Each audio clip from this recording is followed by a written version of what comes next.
Muy buenas tardes, familia peruana. El día de hoy tenemos un tema muy interesante para ti en Conversando sobre tu salud. Como siempre, con un lenguaje práctico y sencillo para un mejor entendimiento. En el cual participarán grandes médicos, odontólogos, biólogos, tecnólogos médicos y otros profesionales de salud. ¡Te esperamos!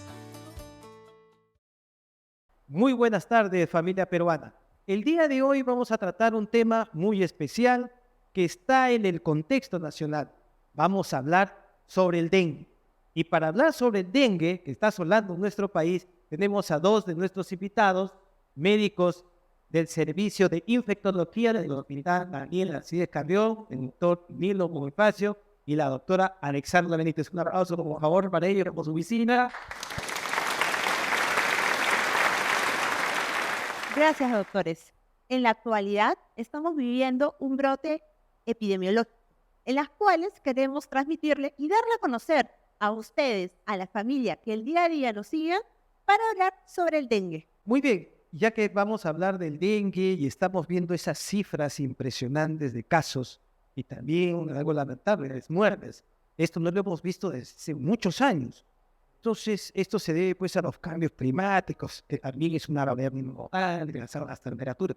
Pero para que nuestro público, el señor y señora que están en la casa, los estudiantes, los jóvenes, etcétera, entiendan de una manera sencilla y clara, vamos a empezar, ¿qué le parece, doctor Bonifacio? Haciendo la pregunta más simple.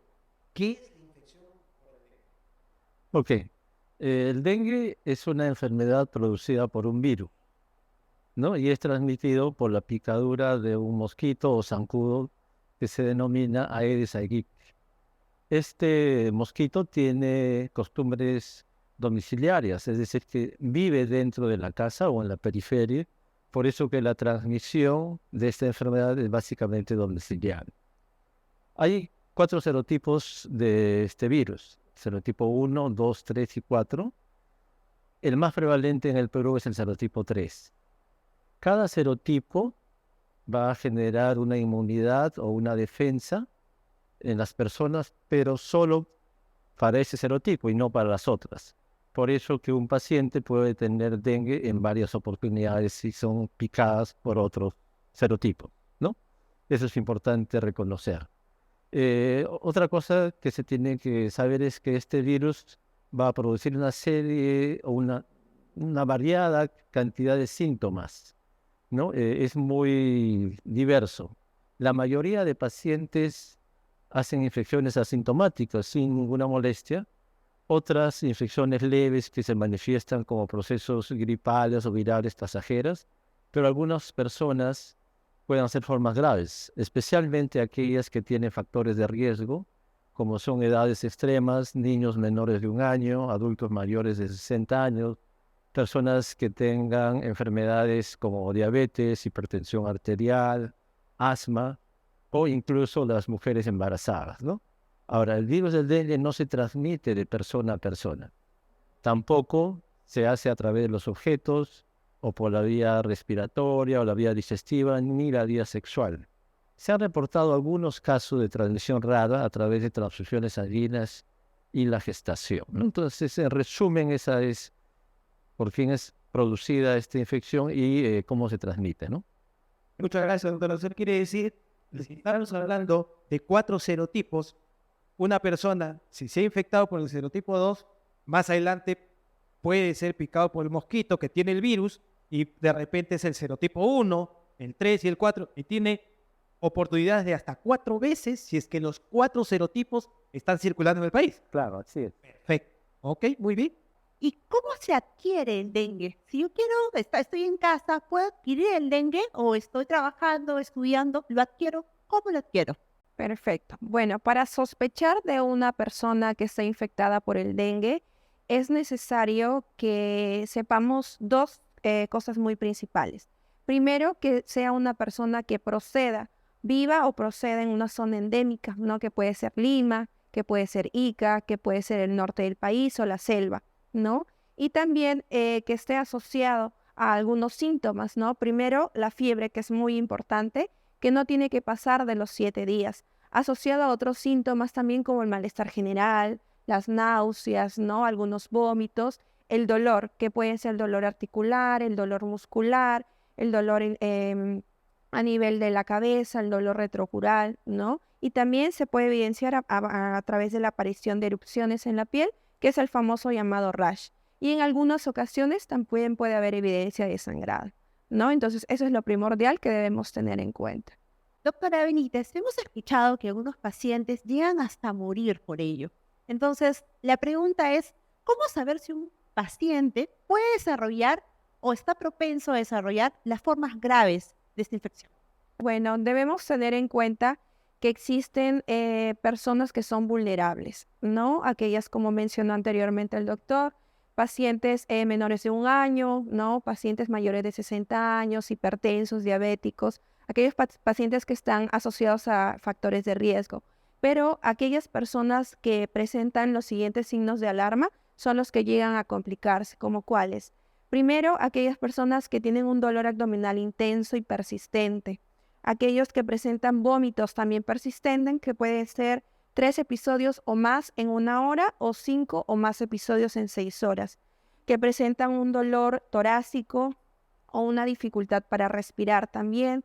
Que han presentado una disminución en la cantidad de la orina, ¿no? Que ha presentado el sangrado, que es muy importante, como mencionaba el doctor, que puede ser de las encías, a través de la nariz, a través de una hemorragia vaginal, urinaria también o digestiva, ¿no? Las deposiciones con sangre, comúnmente llamado.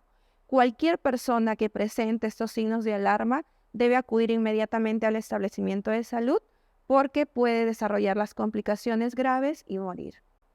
¿Cuántos días tuviera que pasar si yo tengo un familiar en casa y presenta esa sintomatología? Por lo general son 3 etapas, ¿no? En las que se presenta el dengue, ¿no? La etapa febril es donde está, un mismo nombre lo menciona, la fiebre, que es no mayor a 7 días. Posteriormente puede haber una complicación y puede desarrollar la etapa crítica o llevarse a la etapa de recuperación. Pero el promedio de días principalmente en los que uno tiene que ser vigilado es en promedio de 5 días, ¿no? 5 a 7 días uno tiene que estar monitorizado para ver si desarrolla la forma crítica o finalmente pasa a la fase de recuperación. Claro, doctora. Gracias.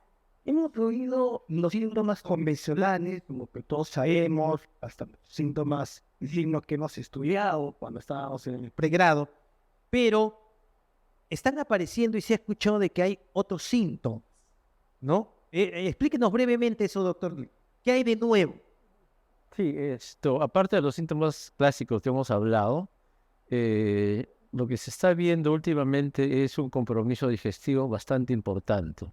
Están acudiendo a los establecimientos de salud con, no solamente con dolor abdominal intenso, que muchas veces son confundidos con cuadros quirúrgicos.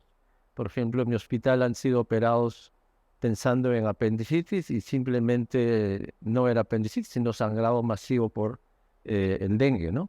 Entonces, o pacientes que tienen síntomas de tipo diarreico.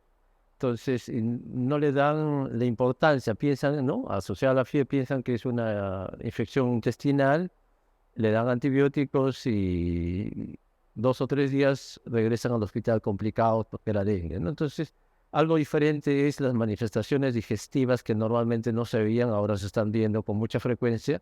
Incluso un reporte en Argentina hablaban de compromisos digestivos sin fiebre, en algunos casos. Entonces, ya hay que tener un poco de atención ahí. Otra cosa que no era común en dengue, por ejemplo, yo trabajo en infectología más o menos unos 15 años, entonces no veíamos casos pacientes con ictericia, coloración amarillenta de piel y escleras, ¿no? Se describen que eran raras, pero no, ahora estamos viendo muy frecuentemente. Probablemente habremos visto en nuestro hospital un promedio de 20 a 30 pacientes con dengue. De ellos, creo yo que el 50% de ellos tienen compromiso hepático y vienen con ictericia aproximadamente un 20 o 30%. Entonces la ictericia es otro elemento que nos debe hacer pensar en dengue. A veces cuando uno ve un paciente amarillo, lo primero que piensa es una hepatitis viral, ¿no? De tipo A, tipo B, C, y probablemente no lo sea. Y ahora en endemia tenemos que sospechar en dengue y realizar la prueba para hacer el diagnóstico. El problema del dengue es que si yo no diagnostico en forma temprana, si evolucionan a formas graves, los pacientes pueden llegar a morir, ¿no? Entonces, son las complicaciones un poco raras que estamos viendo. Otras complicaciones que también con cierta frecuencia se está viendo, ahorita tenemos un paciente en el Hospital Carrión, en la unidad de cuidados intensivos pediátricos, que ha hecho miocarditis por dengue, una miocardiopatía dilatada por dengue. Hizo una alteración de la coagulación severa, una coagulación intravascular diseminada, que felizmente no lo llevó al sangrado, hizo un compromiso renal, ¿no? Entonces, la verdad, no sabíamos mucho de estas complicaciones, se enunciaban como raras, pero estamos viendo con cierta frecuencia el compromiso hepático, el compromiso renal, el cardíaco y hasta cerebral, ¿no? Se ponen irritables, somnolencia. Entonces, yo creo que en etapa endémica como estamos ahora, un paciente con fiebre, con cualquiera de esas complicaciones de cualquier órgano, debemos siempre sospechar en dengue y hacer el descarte, ¿no?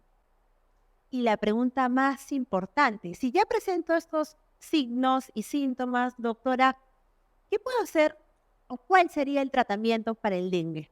Por lo general, hay el tratamiento básico, ¿no? Para la enfermedad del dengue es el uso del paracetamol, ¿no? El paracetamol es un medicamento esencial en esta patología y sumado a ello la hidratación, ¿no? Que por lo general tiene que ser con suero de rehidratación oral, pero hay que evitar, sí, el consumo de agua, ¿no? Porque esto va a causar trastornos hidroelectrolíticos dentro de nuestro organismo. Muy claro, porque lo primero que debe saber el público es que no debe primero automedicarse. Quien debe inclusive prescribir el paracetamol o también llamado acetaminofén es el personal de salud. El médico es la persona quien está viendo a la persona que tiene los síntomas. No debe utilizar ácido acetil salicílico, ¿no? No debe utilizar tampoco AINES, antiinflamatorios no esteroideos, llámese naproxeno, diclofenac. Estamos hablando de solo un medicamento, como el paracetamol, que debe ser prescrito por el profesional de la salud. Ya saben, señoras, señores, no automedicarse. Y para terminar, y en esto muy brevemente, porque se nos va también el tiempo en este programa, muy brevemente, doctor Bonifacio, ¿qué debe hacer el ama de casa, los que están en el hogar, para evitar la proliferación de los mosquitos? Solamente para terminar la pregunta anterior, un poco reforzar por eso, por el COVID, se usan mucho los corticoides, ¿no? También he escuchado que en dengue están empezando a usar corticoides. Los corticoides están contraindicados de igual manera, al igual que los AINES como hemos referido, ¿no? Entonces, eso es importante. Ahora, en cuanto a la prevención, ¿no? La estrategia más importante para prevenir el dengue es eliminar los criaderos de los mosquitos. Y sabemos que están dentro del domicilio o fuera de ella, ¿no? Entonces, eso es importante. La fumigación es un elemento importante para eliminar las formas adultas de este vector que es el Aedes aegypti, ¿no? Entonces, lo que se tiene que hacer es eliminar todos los objetos que puedan acumular agua por mucho tiempo. Por ejemplo, botellas, latas, neumáticos, bidones de plástico rotos, que muchas veces lo tenemos ahí, ¿no? Descuidados en el patio, en la O en azotea. las piscinas, de repente, si ¿No? en casa tenemos una ¿No? piscina. También, ¿no? Entonces, debemos eliminar esos elementos para evitar, ¿no? El depósito de los huevos. Lo que pasa es que la hembra de la Aedes aegypti ponen los huevos alrededor al borde de los recipientes de agua estancada. Entonces, muchas veces en algunas zonas de Lima, por ejemplo, no tienen agua, ¿cierto? Potable, y tienen que depositar el agua en recipientes. Entonces, para evitar que las hembras de estos zancudos depositen agua, se tiene que cubrir esos recipientes con la finalidad de evitar, digamos, que pongan los huevos en esos recipientes.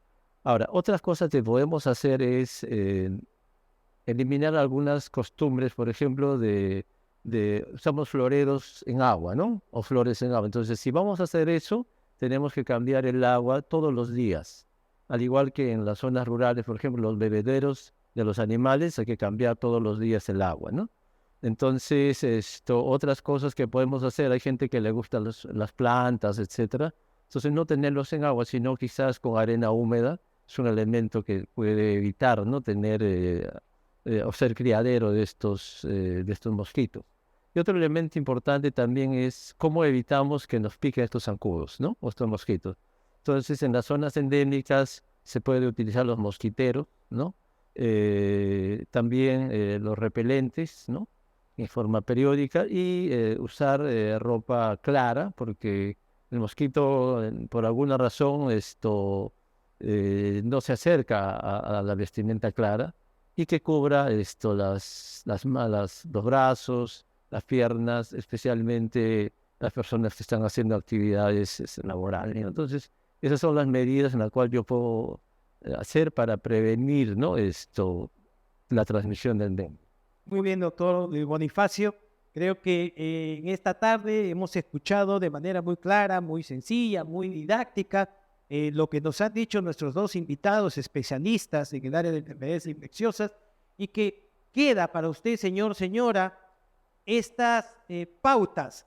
Primero, que no deben automedicarse. Si es que ustedes tienen fiebre, malestar general, dolor retroocular, acudir al centro de salud más cercano, a un profesional de salud, para que haga el diagnóstico específico de que si es o no es dengue. No automedicarse y, sobre todo, en un lugar, no tener recipientes con agua, ya sea inclusive agua limpia, etcétera. No tener, porque estamos en una situación de brote epidémico y es el trabajo en conjunto de la población y del personal de salud para poder controlar esta infección y poder controlar a los mosquitos. Muchísimas gracias, doctores. Y nos vemos la próxima semana Conversando sobre tu salud. Muchas gracias. Gracias. Gracias.